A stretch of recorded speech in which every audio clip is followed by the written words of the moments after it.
Vous êtes là? Je ne vous avais pas vu. Oyez, oyez, damoiseaux et damoiselles. Tout d'abord, merci pour tous vos souhaits d'anniversaire. Cela me réchauffe le cœur. Nous pouvons ensuite souhaiter la bienvenue à la chevalière Cœur de Licorne qui nous a rejoints. Bon, nous avançons à grands pas dans notre enquête. Ainsi, la grenouille serait bien la reine qui aurait été transformée par le magicien. Bon, je le savais, hein. Enfin, je l'avais presque deviné. Quant au prince et aux gardes, ils se seraient enfuis dans la direction de la forêt. Pour aujourd'hui, j'ai donc obtenu une entrevue avec le magicien. Bon, il viendra dans mon studio. Je ne me voyais pas vraiment aller chez lui, tout en bas de la tour. Par contre, il faut le mettre à l'aise. J'ai déjà commencé à accrocher les lanternes magiques et maintenant, il reste juste un petit détail. Parfait. Monsieur le magicien, vous êtes là? Bah, c'est joli ici. On se croirait presque chez soi. Merci. Oui, je suis là. Voilà des siècles que je ne suis pas venu ici. Je n'aime pas beaucoup sortir de chez moi. Comme voulez-vous? Eh bien, nous recherchons des personnes qui ont disparu dans le château. Je ne suis au courant de rien.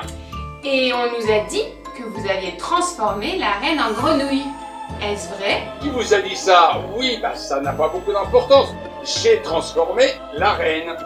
Je l'ai entendu dans la cour qui criait l'autre matin. Le prince, le prince. Alors, j'ai regardé sans comprendre, ça l'a mis en colère. Elle s'est mise à me taper dessus en hurlant « Rattrapez-le, espèce d'incapable !»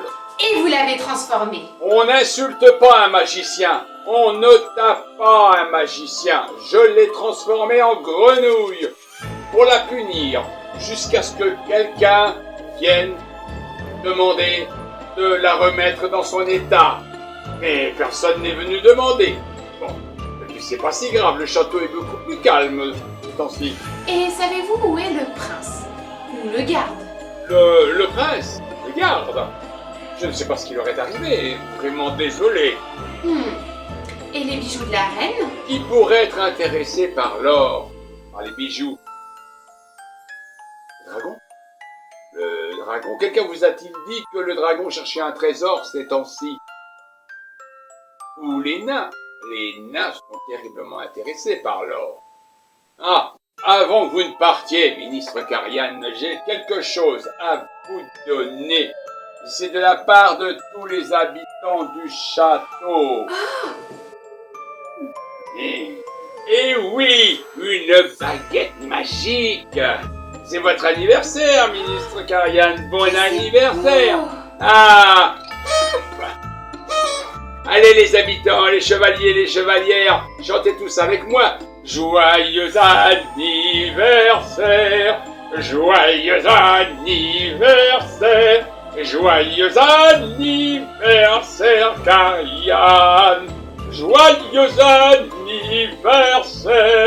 Je dois repartir. J'ai des potions à finir. Au revoir, monsieur le magicien, et merci. Eh ben, dis donc. Allez, il faut que je remette tout ça en ordre. Alors, la prochaine fois que nous nous retrouverons, nous irons interroger cette fameuse messagère. Peut-être aura-t-elle des informations intéressantes à nous donner. En effet, vous êtes tous d'accord pour dire que c'est elle qui a demandé une robe à capuche à la couturière. D'ailleurs, il faudra que j'aille prévenir celle-ci. Bon, la semaine prochaine, nous irons également interroger ce fameux loup-garou dont la servante nous a parlé. Par contre, il habite assez loin et en dehors du château. J'ai ouï dire qu'en ce moment, il fallait absolument avoir sur soi une attestation de sortie pour quitter son domicile. Je vous demanderai donc de remplir en bonne et due forme celle que je mettrai à votre disposition sur notre page Facebook. À bientôt pour de nouvelles aventures au Royaume de la Verlune.